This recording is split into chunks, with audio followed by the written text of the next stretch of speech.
Welcome everyone to a video talking about Nadu in cEDH. I don't know if it's Nadu or Nadu, but I've been saying Nadu, so I'm going to keep saying Nadu. This is a commander that when it was spoiled, I jumped on right away and was brewing and testing and tuning alongside a bunch of other people. And I told my friends that I would take it to a cEDH tournament. And I did that yesterday.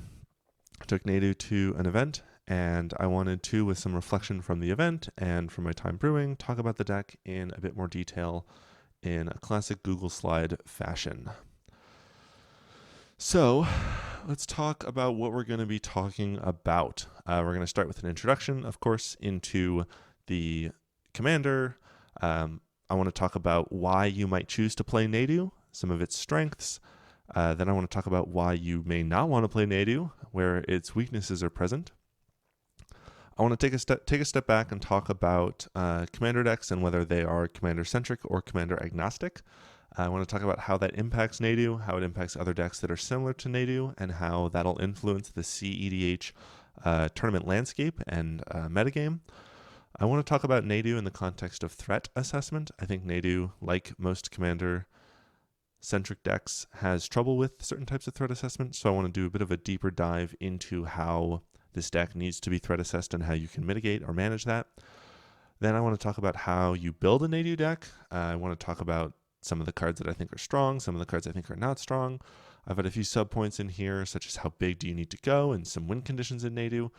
But I really want to break down a couple different lists for Nadu and see some of the things that I think are really strong or some of the things I think are misguided for the deck in the future.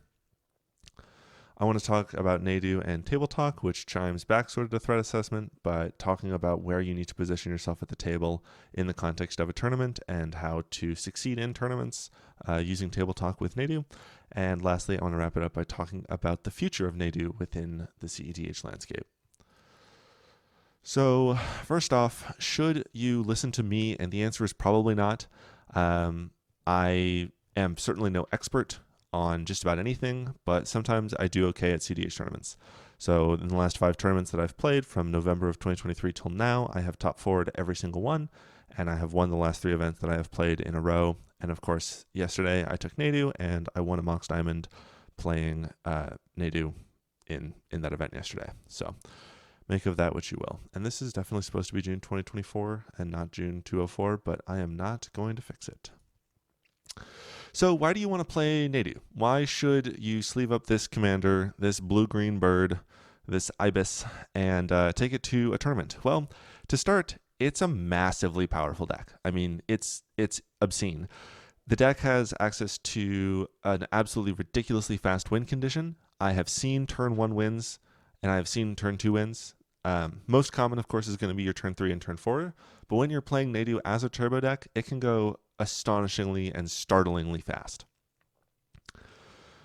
Nadu's value plan, right? The piece of Nadu, like when you start getting to do the Nadu thing, transitions into a win attempt very, very easily. And so it means that you can almost accidentally slip into the, winning the game off of even just a few flips. And that allows the deck to be extremely explosive. So it is very fast and it is very explosive, which are 2 traits that go very, very well in hand for a deck that tries to win in a format such as cEDH, which really rewards players playing fast and explosive win conditions. I think Nadu navigates really well into the best cards in the format. If your primary combo only casts 2 spells into a Rhystic Study, that's really strong. All the other sort of, win conditions that you play in this format, things like Breach, things like Thoracle even, you still have to cast a number of spells into a Rhystic Study or into multiple Rhystic Studies, especially when you have to tutor chain. And this deck does really well at beating Rhystic Study and Rhystic Study style cards. So it has a really good position into some of the best things that you already want to be doing in this format. When you go to interact with Nadu, it sucks. It does not feel good. When you go to bounce a Nadu, they still get a Nadu trigger. When you go to remove it, when you swords it, they still end up ramping, and especially when you have things like Spellskite or Summon Safekeeper to protect your Nadu, it makes it even more egregiously challenging and frustrating to try to interact with this deck. And what that means is that even if you are stopped, you often got some value from the stoppage, from the interaction of your opponents, and that allows you to continue to be explosive and to continue to present wins on the subsequent turns. And these are all traits that just combine into this sort of monster of a bird that is very, very powerful.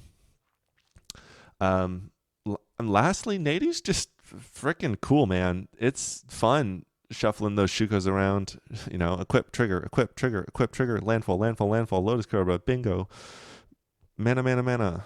It's a good time. Playing Non-Deterministic Storm is not a treat that we are often given the opportunity to play in cEDH. There's a few decks that do Non-Deterministic Storm, but primarily at this day and age, you're doing deterministic things like Breach. And so the opportunity to play this sort of shuffling type of effect where you are drawing lots of cards and taking lots of game actions is a lot of fun. And when you're getting to do all of those things and it's a strategically optimal line of play, like you are supposed to be doing that, it makes for a really fun bird. And so there's some good reasons to play Nadu, but of course, for every one of these things, there is a downside. Well, almost every single one of these things. When you are as fast and consistent as a deck like Nadu is, it leads to some pretty intense table hate. When I was playing at the tournament yesterday, the amount of times the table would say, yeah, we can't let the Nadu resolve because then we lose the game. That is rough. It is very, very intense, the amount of dislike that people have for this bird, and the speed at which it can win and the strength of its win attempts leads to a lot of focus. And we're going to touch on this a little bit more when I get to the sections talking about threat assessment, but the speed of Nadu absolutely leads to some additional hate. And when your value plan is a win attempt, you're not really allowed to have a value plan. The ability for Nadu to stumble into wins makes players even more incentivized not to let you have anything. And again, when we get to threat assessment and some other similar decks, we're going to dig into this a little bit more.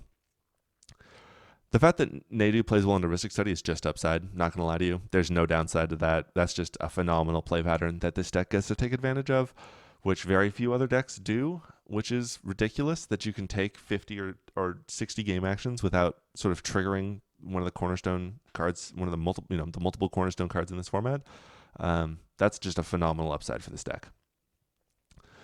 The fact that Nadu is so hard to interact with makes interacting with it feel very demoralizing, which when people don't feel good about playing against your deck, they will be biased against it.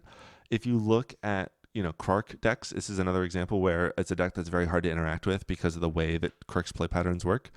People hate playing against Krark because it feels so negative and so demoralizing to try to interact with all of the triggers that are on the stack. And so players often lead to the conclusion of, well, I don't want you to play any Magic, because if you play some Magic, it feels really demoralizing to try to stop you. So that's a big downside. And I think the biggest downside here is that people don't like to watch you just play Magic by yourself.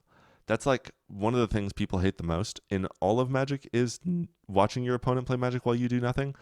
And so if your Nadu win attempts or your turns are very long and drawn out, again, similar to Krark, talking about this deck for a reason, it's another reason for people to really hate the deck and really feel that they want to hate it out and they feel demoralized playing against it. So you need to be quick and precise about it. Otherwise, you end up with a lot of frustrations. And so these are some of the things that you really have to manage when you're playing Nadu, at tournaments. The next thing I want to talk about is Commander-Centric versus Commander-Agnostic decks. On one end of the spectrum, we have a deck like Tymna Kraum, which for the most part doesn't care about its commanders. The job of Tymna and Kraum is to make the core game plan in the 98 cards of your deck be as strong as possible by giving you access to as many of the cards in your deck as you can, versus a deck like Nadu, which is basically entirely designed around the commander itself, right? You're playing Nadu because you want to do the Nadu thing. You're not playing Tymna Kraum because you want to do the Tymna Kraum thing. I mean, maybe you do want to do the just draw a bunch of cards, but there's no inherent strategy related to Tymna and Kraum other than play the best cards that go alongside the cards that draw you cards. Nadu's core trait, right? The core reason to play any commander-centric deck, and certainly the reason to play Nadu, is because of what I like to call the commander plan, right? A deck like, Zur has the commander plan of putting a Necropotence into play, or a deck like Winota has the plan of, flipping a bunch of creatures into play. And these commander plans are of varying levels of strength, right? You can go all the way down to commanders that are generally fine, like a Kenrith commander plan of drawing a few cards, reanimating a few things. That's a reasonable commander plan, but it's certainly not so egregious that you're going to, kill Kenrith on sight, versus a deck like Nadu, whose commander plan is actually a federal crime in at least 14 countries, and I've heard there's 8 more that are talking about criminalizing it, because it's fucking egregious. I mean, Nadu's commander plan is unbelievable. And the problem with having a commander plan that is that unbelievably strong is that all the other players at the table can't really let it happen at all. You can't let Godo do Godo's commander plan, because you lose the game when Godo equips Helm of the Host. You can't let Cody activate Cody and resolve a Profane Tutor, because if Cody gets to do the Cody thing, you lose the game. And so the main problem with these decks here, things like decks like Godo and Winota and Kark and Cody, is that when you have a commander that is so egregiously powerful in and of itself, you have to remove it on sight. You have to hate it out of the pod. You can't let it play any magic at all, because any magic is way too much magic to let one of these decks have the ability to play. And this is a challenge. This is a huge problem for Nadu in tournaments and in competitive settings, because when you have such a huge target on your back, you really have to manage your threat assessment. So when you're playing Cody, standard rules of table talk will always apply. You need to be friendly, you need to be funny, you need to be trustworthy. If you want to succeed in tournament cEDH, you have to be all 3 of these things at all times, because it gives you the greatest advantage in terms of getting the table to play the way you need them to play in order to win the game. There are very few decks in cEDH that ignore their opponents outright, right? Where you don't have to bargain, you don't have to make deals, you do your own thing, and if they interact, there's nothing, that mostly doesn't happen. In decks, especially commander-centric decks, you need the table to need you. You need the table to let you do things, because otherwise, if you're doing nothing, you will lose the game. If you are the number 1 threat and you are not winning, you've already lost, right? This is not Rogzai. Rogzai Rogzai says, fuck you, I'm going to do it anyways, and you can try to stop me and I don't care. That's one thing. That's a deck that can try to do that. And for many people, it will work because the deck is very powerful. That is not how Nadu can play. And you cannot play Nadu like a turbo deck, because you will be hated out, just like a Winota, just like a Godo, just like a Kark Sakashima, right? If you do not play to the table needing your interaction and needing your ability to mitigate or manage the rest of the players at the table, you will not be able to succeed. One of the notes that I put in here is to play game plans that are not the Nadu game plan as often as possible. This is especially relevant in a double Nadu pod. There were, I think I played 3 games yesterday where there were 2 Nadus in the pod, and in 2 of the 3 of them, I did not play a Nadu game plan as my primary game plan. I played other things. So I did, Rhystic Study, Mystic Gamora, the One Ring, that kind of stuff. Even like a Sylvan Library could fit this bill, where what you're doing is not presenting the threat, right? Threat in quotes here, the threat that people are scared of. People are terrified of Nadu. So if you do something that's not the Nadu thing, they will look at you less. And that allows you to develop as many resources as you possibly can without drawing the table ire, without drawing suspicion. You have to present and develop over time before to look for your window, right? There's a great concept. I heard about this when Rebel did a video about the window, talking about the context of Rogzai. But the idea of the window is that in every game of Magic, there is a best window for you to present your win.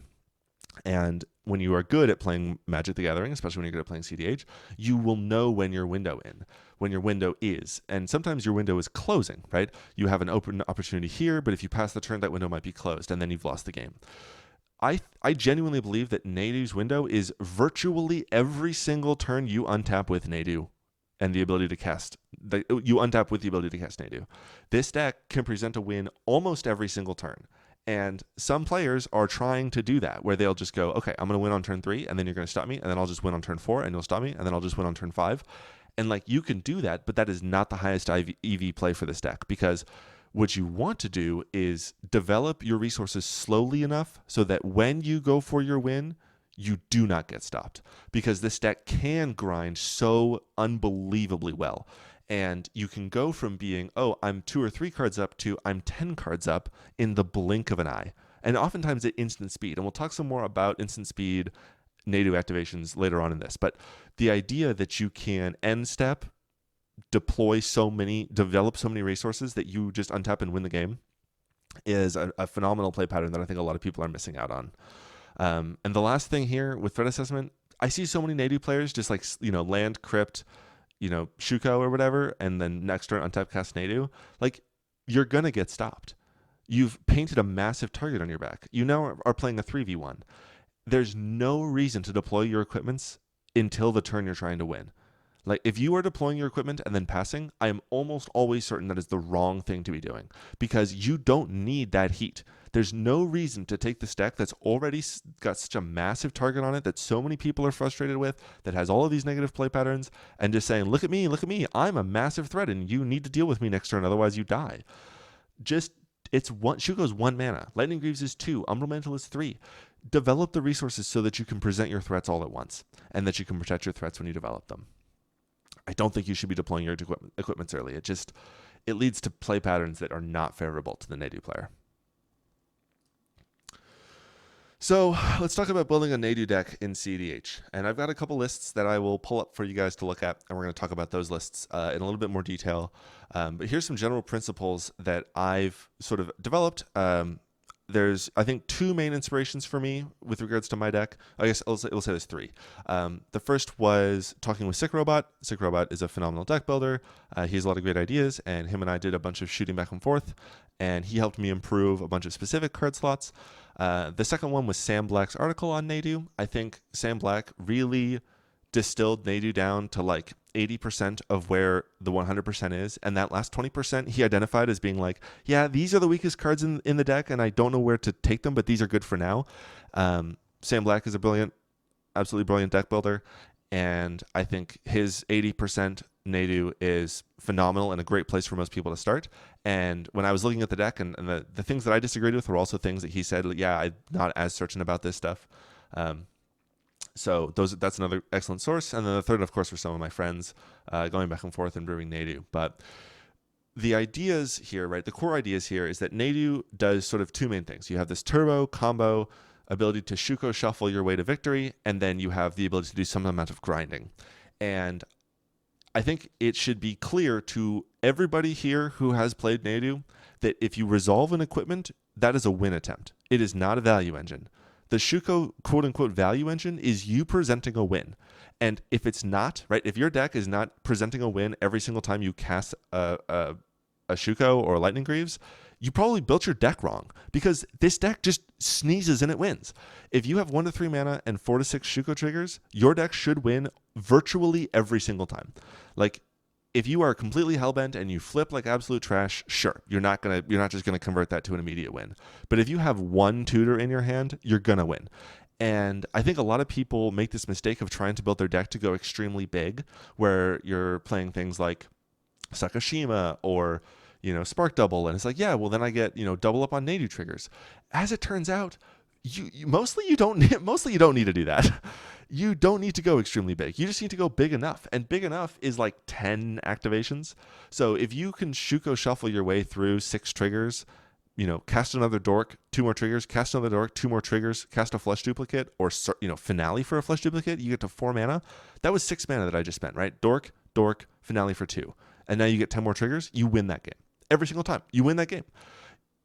Don't waste card slots on high cost cards that help you go arbitrarily big.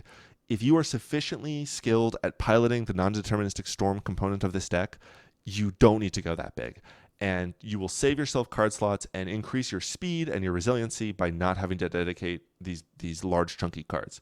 And the most apparent card like this, where you're just like, you're going too big, is Displacer Kitten. And I will talk more about Displacer Kitten, but you don't need Displacer Kitten in Nadu, because at the point in time where you have resolved a 4-mana creature and cast a non-creature spell and flickered Nadu, all of those resources could have been spent doing anything else to the point where you win the game.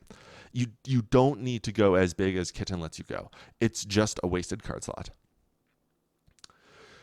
The next point that I want to make about building Nadu decks, and I think this is a huge problem for people who are new to cEDH, and if you don't have the experience and the comfort controlling a board, like not winning the game, but feeling like you win the game, a lot of people are so worried about ending the game the turn they win the game. And it's very important to note that the turn you have won the game and the turn you end the game can be like 5 turns separate. Your ability to develop the resources and the interaction and the table equity, the table politic equity to the point where you are unbeatable happens potentially up to turns before the actual game is over. A lot of people are talking about Thoracle specifically as being like I can outlet this and win the game. But that is indicative of this fear that you might somehow be able to lose a game where you have an overwhelming amount of resources and control. Just worry about getting an overwhelming amount of resources and control. Just worry about resolving a Shuko and a Nadu. After that point, right, after you have developed a ridiculous value engine or a phenomenal win attempt, and you have 12 lands in play and 14 mana available, and you're passing the turn with 4 counterspells, you've won the game. The game isn't over. There's still Magic to be played, but you have won the game. And I think a lot of players are so worried about not being able to win the game in that scenario that you just have to practice to the point where you can know that you can win the game in that scenario. And I think that's a huge mistake that people make with their Nadu decks, is they're trying to play to these weird outs where it's like, yeah, if I have exactly this assembled combo, I need this specific out to make sure I can win the game. You don't. You just don't. And we'll talk a little bit more about what conditions I play in my deck and why they were 100% sufficient. I didn't even need the plan B, but I had the plan B there just in case, and it cost me 0 card slots. So we'll get to that. The last thing here with relating to the combo portion of Nadu is that you should goldfish your deck 100 times. And I'm not joking. That's not an exaggeration on the number of times that you should goldfish your deck. I goldfished Nadu over 100 times within the first 24 hours of Nadu being spoiled. I spent an entire afternoon sitting there goldfishing the deck over and over and over again. It is not hard for me to pilot the combo portion of this deck. And the reason it is so important to goldfish a deck like this is because this deck is the combo turns are won on the margins.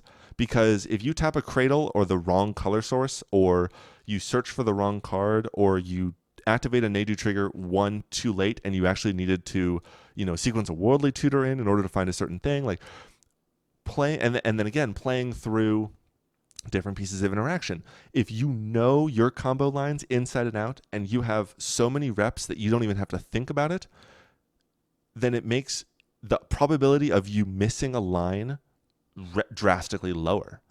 When you go to a tournament, you do not have the wiggle room to fuck up your line. So don't. Practice until you can't. Be so prepared with your combo that is by far the least important part of the game, right? I don't spend time thinking about my combos for the most part. There's some examples that we'll get to where I had to invent a new line to get through a piece of hate, but it was only because I was familiar with all of the other possible lines that I was able to find that. So just goldfish your deck, guys. I swear to God, it'll make you a way better player, especially for a deck that is a non-deterministic combo deck where every single sequencing decision you make makes a huge difference on the outcome of your combo line. And once you've put in the correct amount of cards to combo where you're able to meet the criteria of that sort of turn 3, 1 to 3 mana, 4 to 6 triggers, winning the game, you're not trying to go extremely big, you're not wasting card slots at ending the game, all of the rest of your card slots should be dedicated to mid-range. The deck does not need to be as fast as it possibly can. The deck does not need to be cutting cards like the One Ring, like Rhystic Study. You're not here to play a turbo deck. If you are, go play a turbo deck. You're here to play a deck that has the ability to combo, that has a very powerful combo, and the rest of the time, the rest of your deck should be dedicated to being able to create mid-range games, play through mid-range games, control mid-range games, have the tools you need to succeed in that context. There are some good cards and some bad cards that I want to talk about. So what I did is I pulled the 3 most viewed lists on Moxfield up, and I compared them to my list, and I want to go through them one by one. My list, Nadu Value Storm, their list, cEDH Nadu. These decks are very similar. One of the first things you're going to notice as I go through these lists is that I am on more mana than anyone else. I'm playing more mana sources. And the reason for that is because I talked about resources earlier. I talked about accumulating resources. You want to make as many land drops as you possibly can. You want to resolve as many dorks as you possibly can. You want to accumulate so much mana that you can deploy a Nadu and a Shuko and 2 pieces of protection and a Finale Search with resources to spare, right? This is a deck that will pay off every single mana, every single card you have access to, because it can pay them off. It has so much card draw. So I'm on a lot of mana sources, and I have throughout every single game, I was almost always able to go bigger than the next Nadu player because I have more mana, and I'm able to have more consistent hands that keep early mana sources that pay off these sort of early value engines. So Carpet of Flowers, Wild Growth, Utopia Sprawl. I wouldn't leave home without any of these cards. Utopia Sprawl and Wild Growth also have incredible synergy with Earthcraft, as well as Arbor Elf, which are the untappers. That is not why you play Wild Growth and Utopia Sprawl. It's just a nice synergy. But Utopia Sprawl, Wild Growth, Boreal Druid, Finhorn Elves, I want cards that cost 1 mana that make mana. I want as many of them as I possibly can, because the more of them that I have, the more cards that I have that make mana. Like, this deck just, it gets so choked on mana so often that I think playing more mana sources is so strong. And especially 1 mana dorks, where they are part of your Shuko chains and you can just spend 1 green mana to draw 2 cards. Like, that's such an obscene play pattern.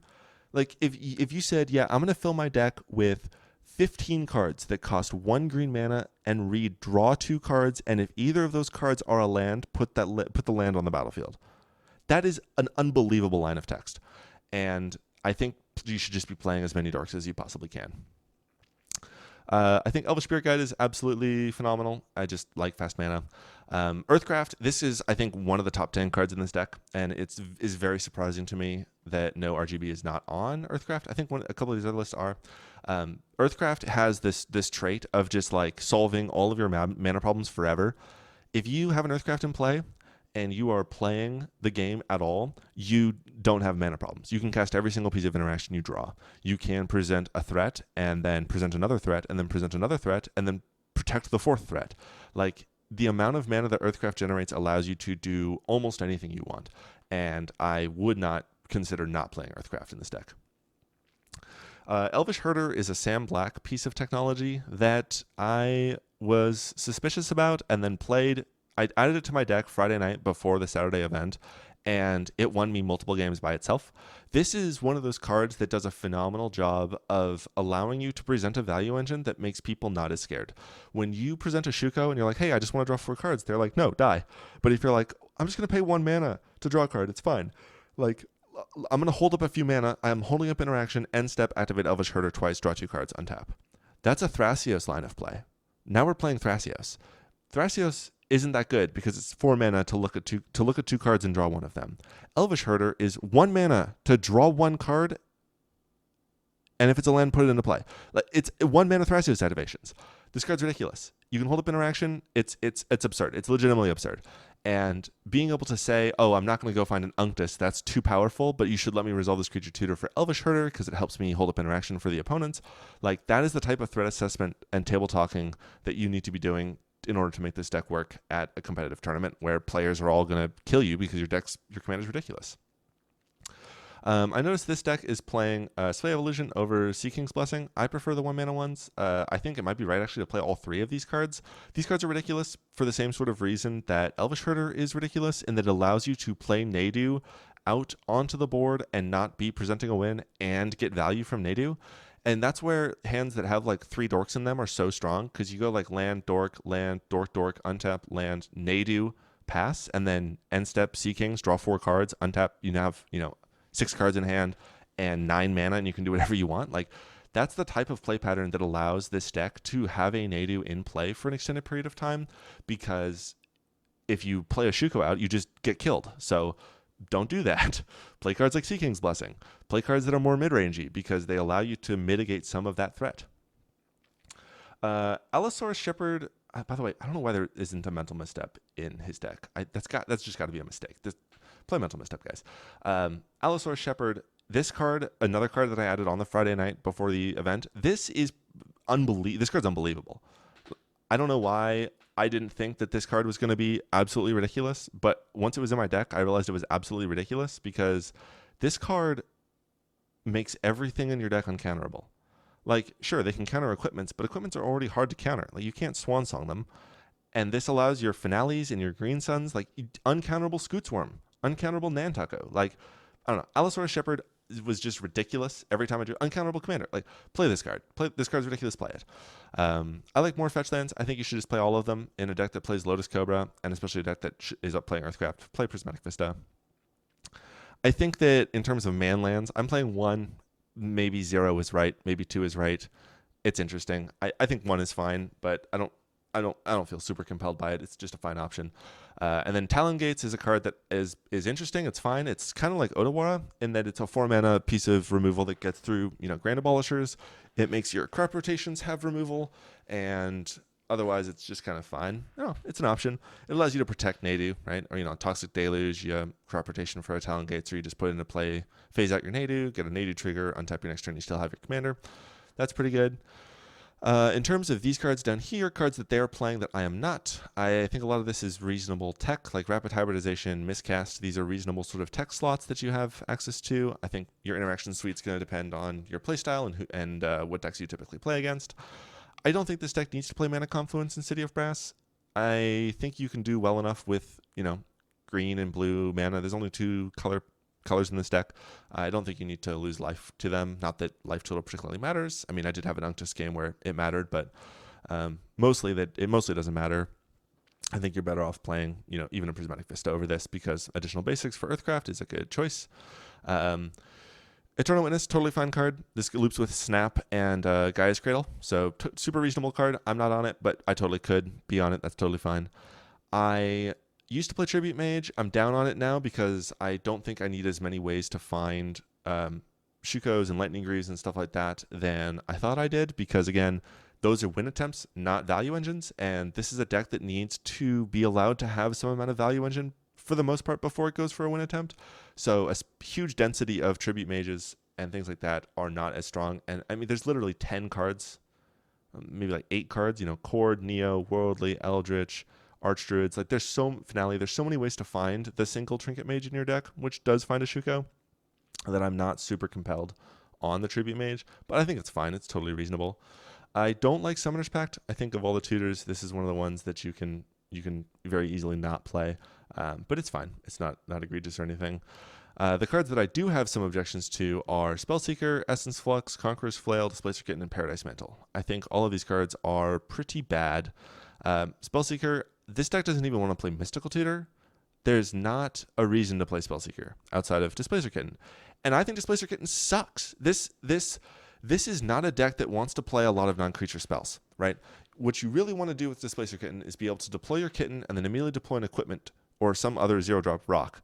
And this is not a deck that's stocking up on low-cost rocks. There's a world where you're building the deck with Displacer Kitten and like Hullbreaker Horror. I think that's what this list is, but we'll get to this. Where you're loading up on like Mox Opals and stuff like that. And in that scenario where you are loading up on all of these equipments, none of those, or all these artifacts, none of those things trigger off of Shuko.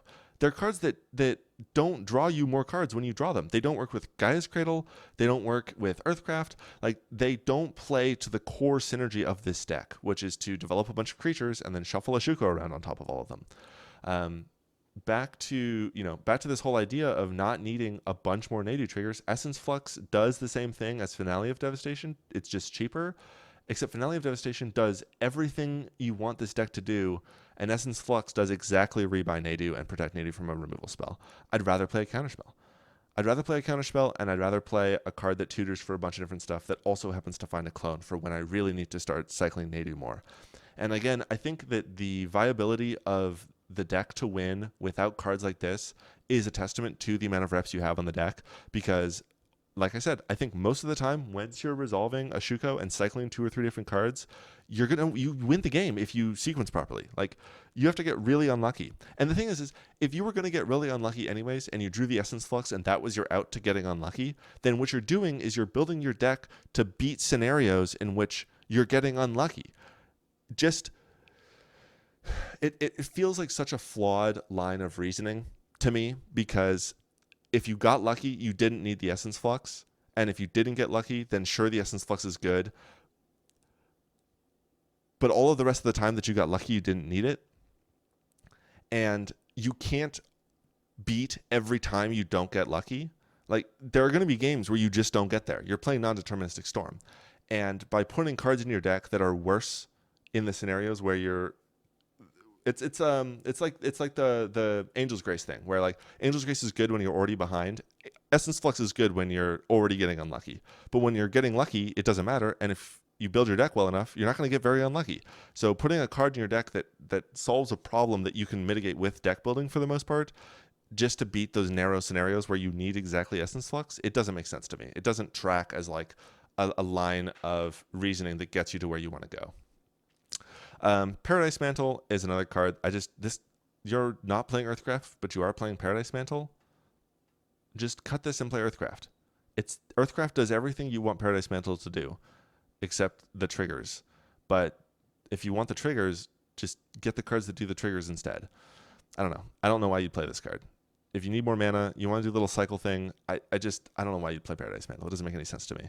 And then Conqueror's Flail, like silence effects.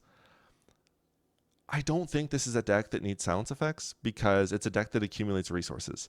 Its win lines don't involve playing fragile, easily interacted lines of play. Its win lines are over the top. I have so many fucking cards, there's nothing you can do about it. So I don't need to silence my opponents, because the fact that I have an Allosaurus Shepherd and a Veil of Summer in my hand is plenty. Or the fact that I have 15 mana and 8 triggers, and it doesn't matter what they do at this stage because I have so many resources. I feel like Conqueror's Flail leads itself to a more proactive line of play, a more proactive game plan, and Nadu just doesn't need to be doing that. It's not what you're trying to do. You're trying to accumulate so much value that there's nothing they can do, and I don't think Conqueror's Flail helps you do that very well. This is the list that the second most popular list, Lieutenant Dan. This one's got a few more like sort of tech swaps. Like, I'm playing Storm Drake over Gilded Drake, but I think both are reasonable. Again, you'll notice here, I'm the only one here on the carpet. The Wild Growth and Utopia Sprawl. I think you guys should be playing these cards. I've talked about Herder. I've talked about Allosaurus Shepherd. Urza Saga's great. This is like one of the best Shuko cards. It turns all your land tutors into a Shuko, and it doesn't cost anything, and nobody looks at you like you're a threat for playing it. I mean, they're like, oh, that gets Shuko. And it's like, yeah, I know it gets Shuko. But it's not like you tutored for Shuko. You just played a land. And that messes with people's like threat assessment of this card. I don't know why. I don't know why people evaluate this wrong, but they just do. Like, this is literally a Shuko. It's just a Shuko later. But because it's later, they're like, I have some time to deal with it. And then all of a sudden it's like, well, he's getting a Shuko next turn. It's like, yeah, but like, it's fine. And for some reason, they just let you have it. I don't know. It's silly. This card's great. I would play it. Definitely play it. Same thing with these. I think you can just play lands that are better than this. You don't need to lose life for colors. The colors are fine in this deck. Pongify is just tech. We talked about Tribute Mage, Spellseeker, Displacer Kitten already.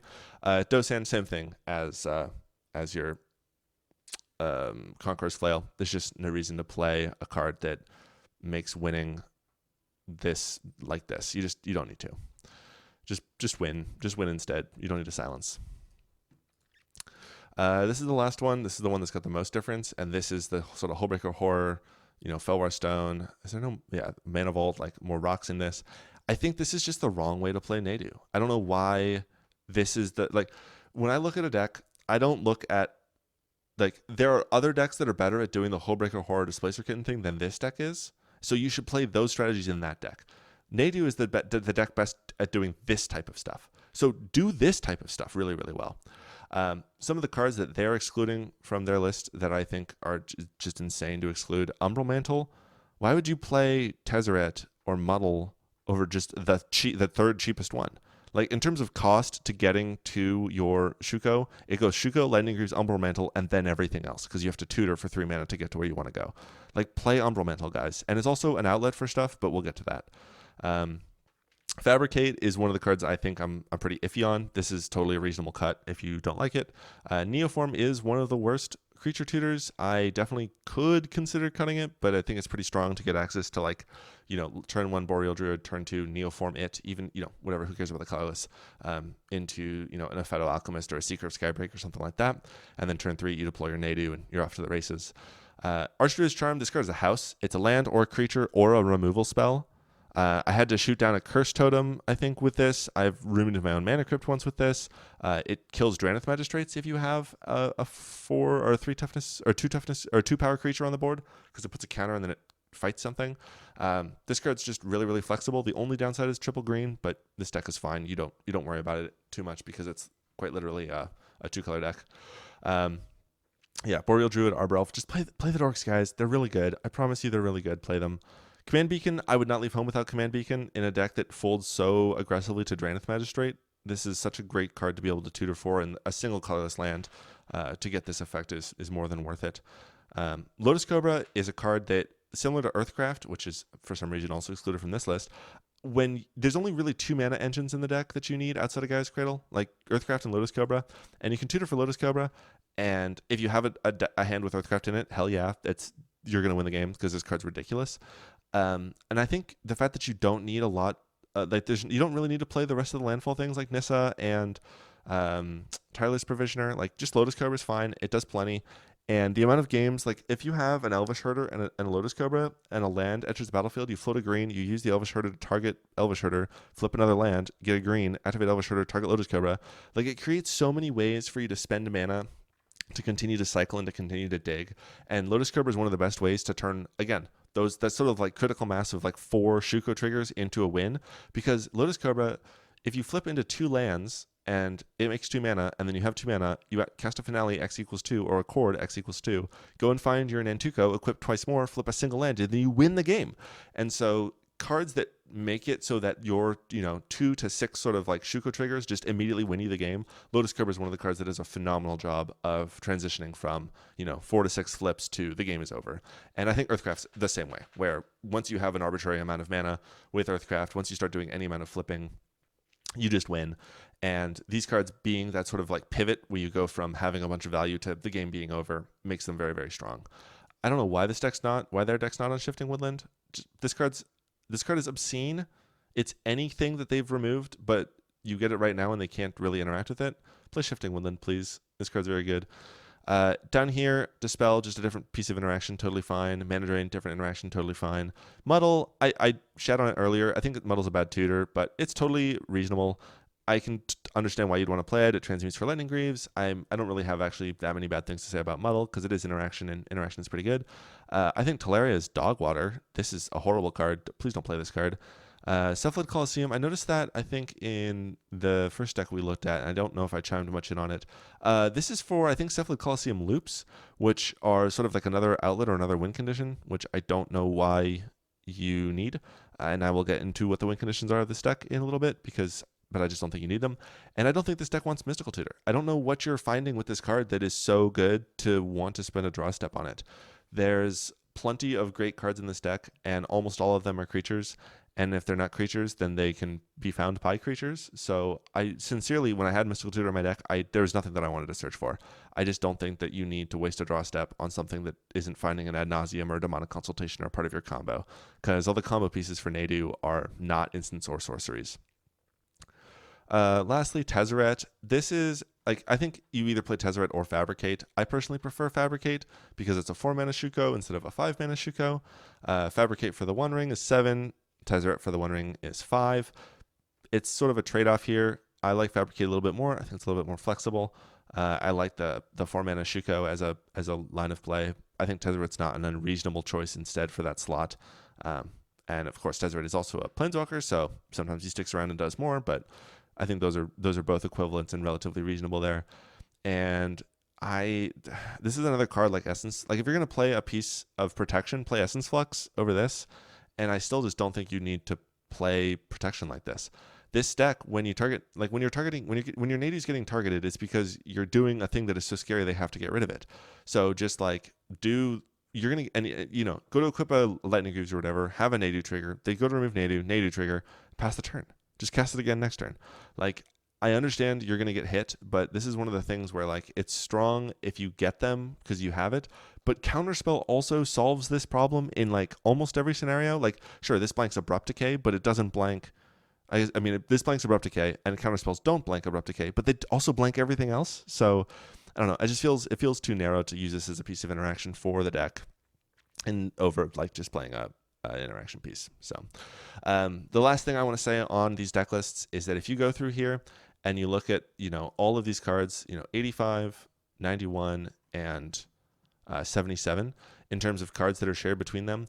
If your deck isn't playing a card that is contained within all three of these, all four decks, right? These three here, the three most viewed lists on Moxfield and my list, right? If your deck is playing a card or is not playing one of the cards in this list, you should probably consider playing it because the majority, if there's a 4-card overlap on this stuff, it's really strong. I've seen decks that are excluding Field of the Dead. Play Field of the Dead. It's a really good card. Like I've seen decks that are excluding Flush Duplicate. Play Flush Duplicate. It's a really good card. You need a 2-mana clone in this deck. You have to play one because you need to be able to find one off of a Finale or off of a Chord. And Fimage is 2 fewer triggers and it kills itself. Play Flush Duplicate. It's the better clone for this deck. There's lots of things like that where I'm seeing players who are just like excluding cards that all of these other decks have figured out belong in their deck. And there's probably 70 here that are basically insta-locks. And you should just put those 70 cards in your deck and then start tackling and looking at other lists for inspiration from there. Okay, back to win conditions. So the number one win condition, what I won most of the games at the tournament with, was a big Finale of Devastation. I was never asked to play it out all the way. I think the most I played it out to was like 20 cards left in deck before they conceded, and that was just because it was the grand finals and they wanted me to play it out because the game was over, so it didn't matter. Most of the time you just say, I'm going to draw the rest of my deck, cast Finale, and you're going to win. But if for some reason Finale is gone, and I did have a game where Finale was gone, and my Noxious Revival was gone, and I only put a Noxious in on Friday, so like it was a last-minute addition, and you saw 2 different decks here that were playing Eternal Witness, so that's also a great option. Like I think it's totally reasonable to play 1 piece of Graveyard Recursion, maybe 2, right? I think Endurance, it's between Endurance, Eternal Witness, and Noxious, and you can play probably up to 2 of those 3 totally reasonably. But I think it's perfectly reasonable to play 0 of those things, and these are the win conditions that are present just in my deck without having to do anything else. All of the cards that you see on this list here to win the game are cards I want to be playing because they're really good in my deck. And the fact that they also allow me to kill my opponents is great. But the actual closing of the game is the least relevant part in any game of Magic the Gathering. The exact scenario where this doesn't work is if you are in your post-combat main phase and the event has gone to time. Right? That's the exact scenario where this set of win conditions does not win you the game. You could also have the scenario where you have gone to time and some other player has the 1 ring protection. And I would bet that in the majority of the scenarios where that happens, if you had played faster, you would be all right. And I don't know. I just won a tournament without needing any of the extra win conditions, and I'm going to continue to not play them because you don't need to play them. If you get creative, you can find wins through any set of hate, through any number of complications. Like it's so rare that you end up in the exact scenario where you need something specific to tech you out of it that wasting an entire card slot on it is decreasing the probability of you winning the games that you draw it, right? Drawing a dead card is so much worse for you when you only have 4 cards in your hand. If you mold us to 4, or you look at your second 7 and one of the cards is completely dead, that has way more impact on your ability to win the game right now than the fact that in 1% of 1% of 1% of games, because you didn't have the card in your deck, you're not going to lose instead of win. I just don't think there's a reason to play cards like Walking Ballista or whatever for that type of reason. It just doesn't make sense to me. There are a great example that I had of this whole thing where I'm like, you just build your own win condition is I had a Clutch Roof that was in play, so I couldn't do any Shuko shuffling or any equipments, and you can't do Unctus through a Clutch Roof. And there was a Sylvan Safekeeper on board, And while I could eventually get to probably drink for a Cyclonic Rift, I realized that I could win with Elvish Herder, Earthcraft, and Scootsworm, because when you tap a Scootsworm token to make mana with Earthcraft and you activate it targeting a Scootsworm, you flip. And very quickly, when you start going exponential on the number of Scootsworms you have, you just win. You just go arbitrarily large. And it's things like that, right? Or just, flip, get to 12 creatures, activate Gaia's Cradle, and then you get 12 triggers with your Elvish Herder, and you hope to find your Minamo or whatever, or Lotus Cobra, or there's just so many ways, or a snap to untap your Gaia's Cradle. There's so many ways for this deck to just churn, win, that if you practice your lines enough and you have enough goldfishing experience to just send it and be comfortable sending it and know how to send it and know how to manage it, where you can transition and pivot and manage all of these resources that you're digging through, you don't need different win conditions. Just play the cards that are already good and you will win there. Umbral Mantle is a great way to convert. You'll notice it's a part of 4 of these. The only actual infinites in my deck are Umbral Mantle infinites because they involve untapping stuff. And when you untap something, it gets bigger. So you just make 3 creatures super, super big with Umbral Mantle and kill people. There's your hard outlet. You either big Finale, big Umbral Mantle creatures, or literally make 1,000 Scootsworm tokens. If you get a Scootsworm into play and there are 10 lands or 13 lands left in your deck, that's quite literally 16 or 18,000. Well, I think 2 to the 10 is 8, or 2 to the 8.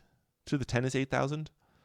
It doesn't matter. It's so many. It's so fucking many that just pass the turn, untap your next turn, and win the game. None of your opponents are going to beat you if you have 7 pieces of counter magic in your hand and 15 mana to cast them all. It's not possible. So don't worry about that. That's not the games. Those are not the games you lose. Are not those ones. The games you lose are the ones where you weren't able to combo because you drew a card that was super dead because you're so worried about winning the games that you're passing the turn with 7 counter spells in your hand. So I don't know. I think that it's way easier to play good cards than it is to try to play bad cards to dodge the 2% chance that something like that happens. Nadu and Table Talk. So in Tournament cEDH, there's a ton of table talking that you have to do to get anywhere. And in order for me to win top 16 pods with Nadu, I had to yap like a motherfucker. You have to be so well perceived at a table to be allowed to do something with Nadu. Some of these are things that you can do, in every game to improve the amount of trust you have from the table. These low stakes deals early on, there's a psychological factor when you do something for someone or when someone does something for you that causes trust to be built. It's a quote unquote life hack or whatever, where it's like when you meet somebody for the first time, ask them for their help moving some boxes, because it means you value their assistance and that you trusted them enough to ask them with something. It's a thing you can do to build trust, and that is a manipulatable component of Tournament cEDH that you can use to help out here. A phenomenal low stake early on deal is not feeding a Mystic Remora or a Rhystic Study. If you can get the table to collectively bargain on turn 1 not to feed a Mystic Remora, you have earned plus 8%, stat points on charisma for that event, for that round. People will trust you so much more because you helped negotiate a deal that allowed none of you to lose to the Mystic Remora player. So it's seek out opportunities like that where you can go, hey, we need to deal with this. I want to make sure we use our interaction properly. Here's what I have, right? And you reveal a piece of your hand. You show them, I have a Cyclonic Rift. I don't want to use it right now because it might be good later. Do you have a better piece of interaction for this? Or, you have a mental misstep and they're playing a Dark Ritual. You say, well, I could use this right now, and this means we're going to blank whatever comes next, but it might be better to try to blank the Ad Nauseam if you have a more powerful counterspell. Things like that allow you to, again, build up this idea that you are not Nadu, the terrorist who's going to, do the Shuko Shuffle and end everybody's day, but you're Nadu, the responsible, wizened bird.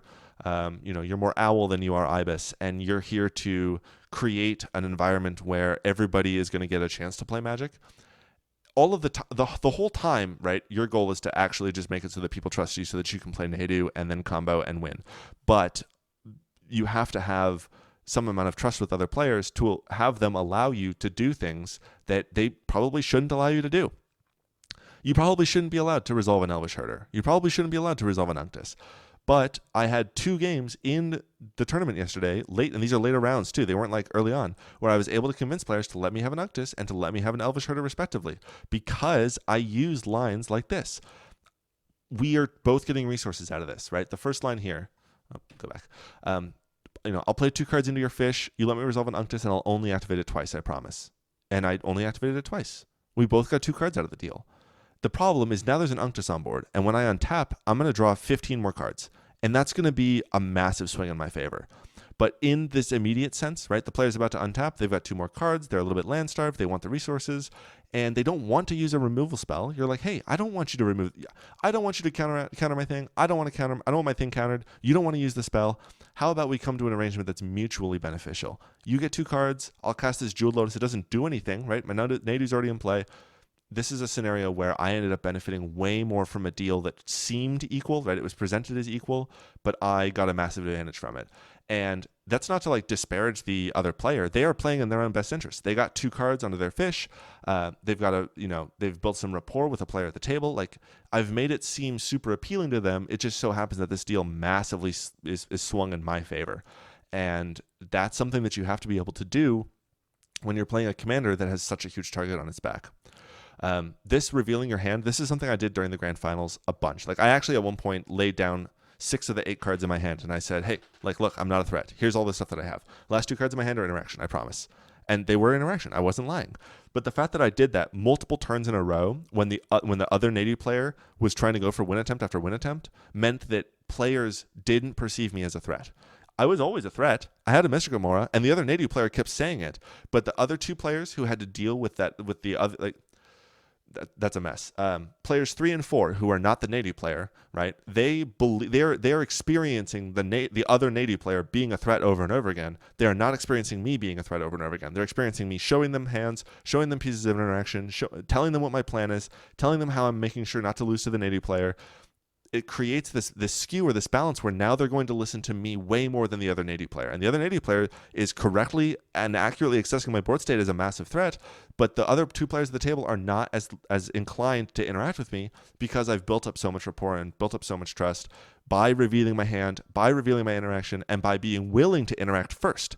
Right? It goes a long way when you say to players, I don't want you to use your counterspell because I think it's better for a later scenario. Let me interact with this. You don't need to do that. You can try to milk every single card out of every single one of your opponent's hands. But sometimes, and especially in tournaments, like when you're playing with friends, this doesn't matter nearly as much because you already have trust and rapport. But when you're playing with strangers, when you take leaps of faith, they will trust you way more than they should. And this is a great example where that kind of stuff is able to come up. And the second example I have here about the Elvish Herder, this was a great game for me because immediately after the game ended, the person who said, yeah, I really should have interacted with the Elvish Herder, I was like, yeah, you probably should have, but I made it seem like you didn't want to because they wanted me to interact. There was a Rogsite, this is, I think, the semifinal. There was a Rogsite player. It was either the semifinal or round 5, I don't recall.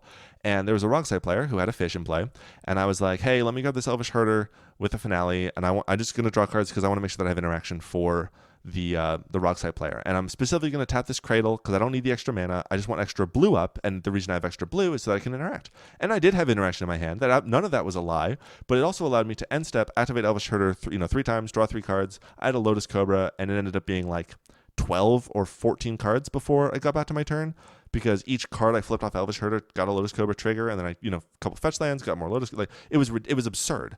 And then I just untapped and was able to win the game because I made this sort of small little deal, and those 2 cards just snowballed into 15 out of nowhere. And it's that type of thing, that type of play, that allows you to mitigate the target that's on Nadu's back with savvy table talk. This one here, providing opportunities for other players to make themselves the threat. This was really relevant in the finals where the other Nadu player played a Shuko out, or like a Lightning Cruise out on like turn 1 or turn 2. And it was like, this is perfect for me. This is exactly what I want, because now I'm not the threat. And in Command Fest, when I was at Command Fest Vancouver, I won an entire game where I was the number 1 threat at the table, and I talked to another Atraxa player. I convinced them to cast an Atraxa, and I showed them 2 Red Blasts in my hand. And I said, look, I need you to be able to interact with this third player, right? This third player is a problem. Please resolve your Atraxa. I'm not going to counter it because I want you to find interaction with this third player. And the Atraxa flipped into like a food chain grand abolisher passed. Atraxa is now the number one threat at the table. Atraxa got murdered by the third player. I untapped and won the game. Where you can create opportunities for players to be the threat, it means you're not the threat. And Nadu does not have any business. Nadu cannot survive if it's the threat.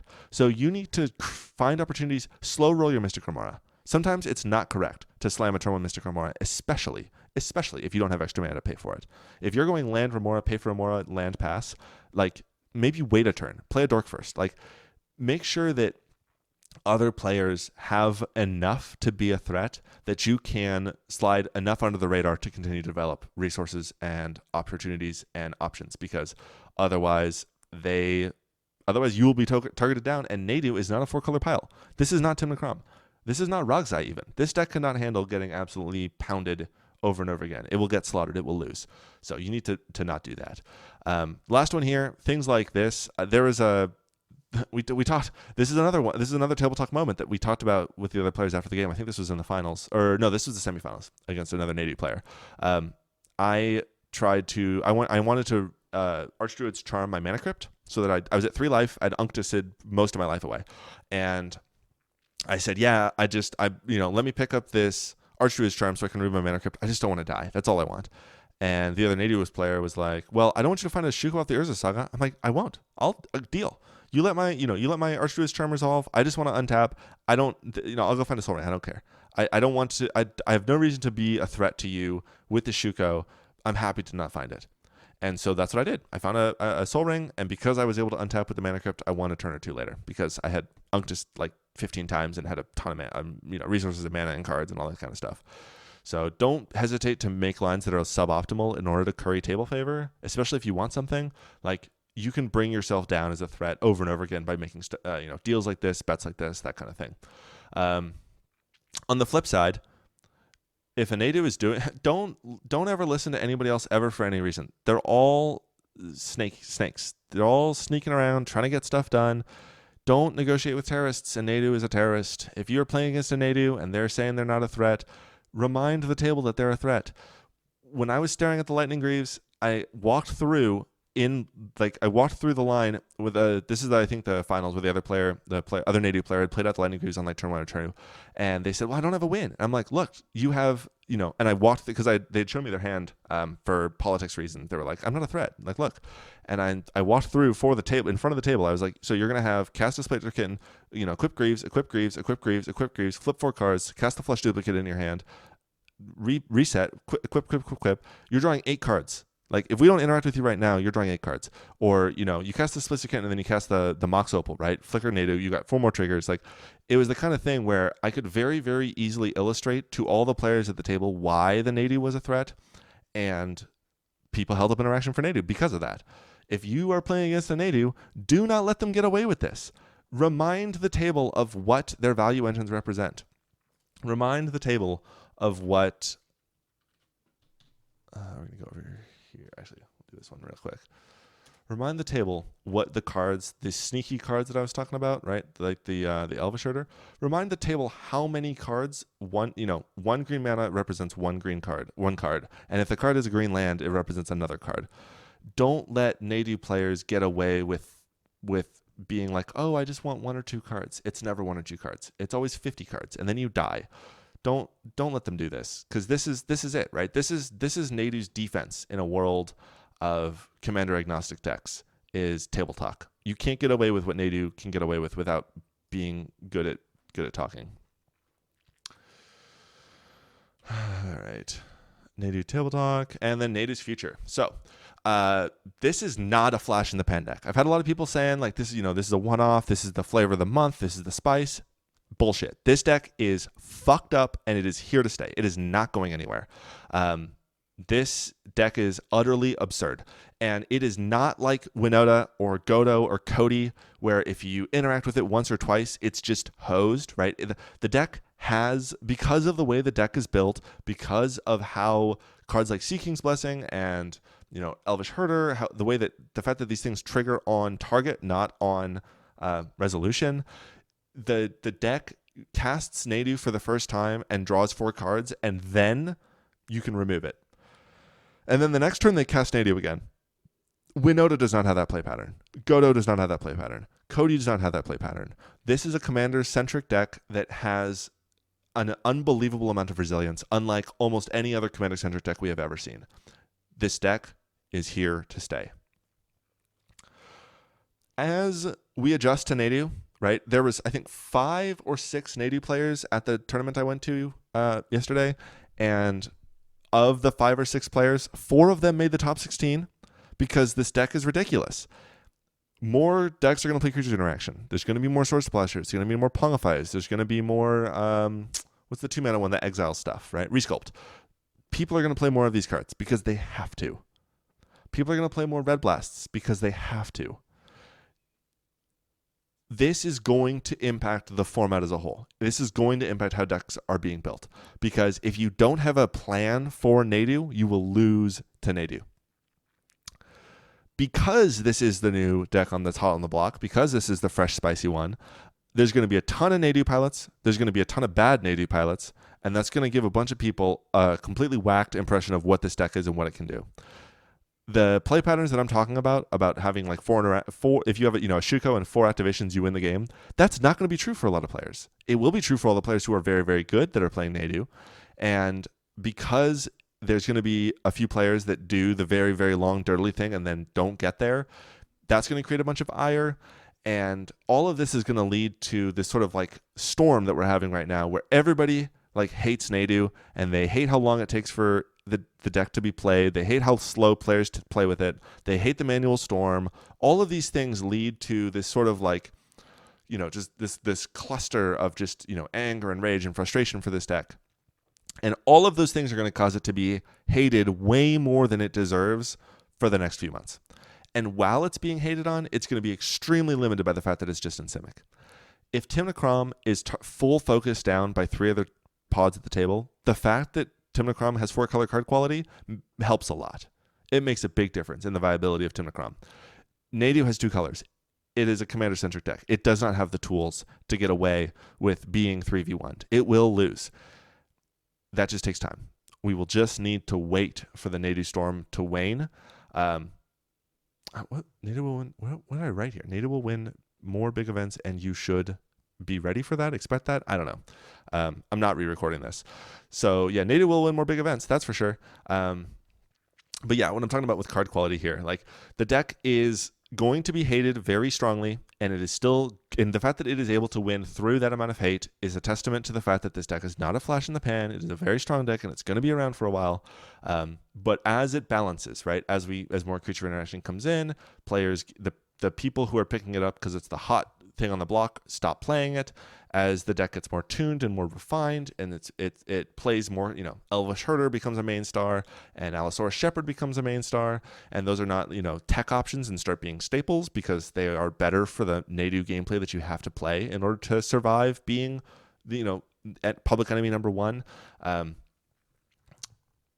That will allow the deck to reach sort of an equilibrium or equal balance. And until then, it's just going to get worse. Like it's people are going to hate this deck, and it will get worse for a while. Eventually, it'll stabilize in cEDH, and we'll get to a place where it's like a Winota, where everybody knows what it does. It's relatively popular. I think Winota's not anymore, but imagine the 6 months where Winota was a very popular and a good deck, or at least people thought it was good, and it was doing well at least. That's where Nadu will get to eventually, but for right now, it's certainly not there yet. And it will win more big events, and you need to respect it, and it's not a flash in the pan, and yeah, this deck's nuts. The last point that I have talking about the future, a lot of people talk about RC philosophy and don't really understand it. Like, why would you ban Nadu when we're not banning Duckside or Thessa's Oracle or whatever, right? I don't have the time or the energy to get into Commander philosophy, but if you look and read the RC's philosophy, they try to ban cards that create unfun play patterns. That's kind of the baseline. Non-deterministic storm that takes a very long time to play out, that is very attractive to casual players, is the type of cards that get banned out of Commander. That's not to say Nadu's going to get banned. That's not saying that it needs to get banned. That's not even saying it should get banned. I'm saying when you look at the posts, the signposts, when you look at what Nadu looks like, it looks like Paradox Engine.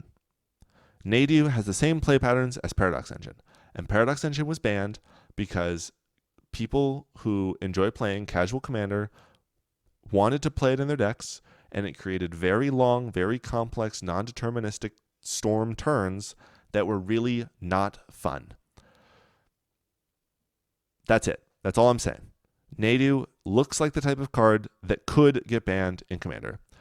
If players realize that Nadu is way too powerful to be, a 7, this won't be a problem. If players don't realize that and they're like, yeah, I can't wait to build Nadu, and they build Nadu, and then everybody has a Nadu deck and it's a problem, I could see it getting banned. But that's kind of the ban. That's what it has to come down to. So, closing thoughts. Hour and 10 minutes, not too bad. Play the bird. I mean, at least while you can, it's fun. It's so fun to play the bird. Goldfish it 100 times first, but then play the bird. Like, you want to do the spinny, non-deterministic, play some lands, play some Shukos, play some creatures, do the shuffle. I feel like there could be a TikTok trend for Shuko shuffling. I don't know. Play the bird, but don't make it miserable for others. Know your lines. Learn your lines. Don't be a Quark Sekishima player who doesn't know how to play Quark Sekishima. Don't be a Nadu player who doesn't know how to play Nadu. This isn't a deck you can just pick up and expect to get reps with. You need to goldfish this deck. It's if you just picked up Agnos for the first time, you should Agnos 100 times before you take the deck to. I mean, not that you can't play the deck without reps, but like if you're going to a tournament and your goal is to win the tournament, you need to goldfish it a shit ton.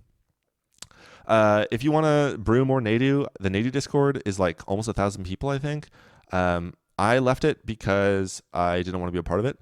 I just didn't want that. Try not to be on the internet if I don't have to. But it's good Discord server. The mods there are cool. I would recommend joining and chatting about Nadu stuff.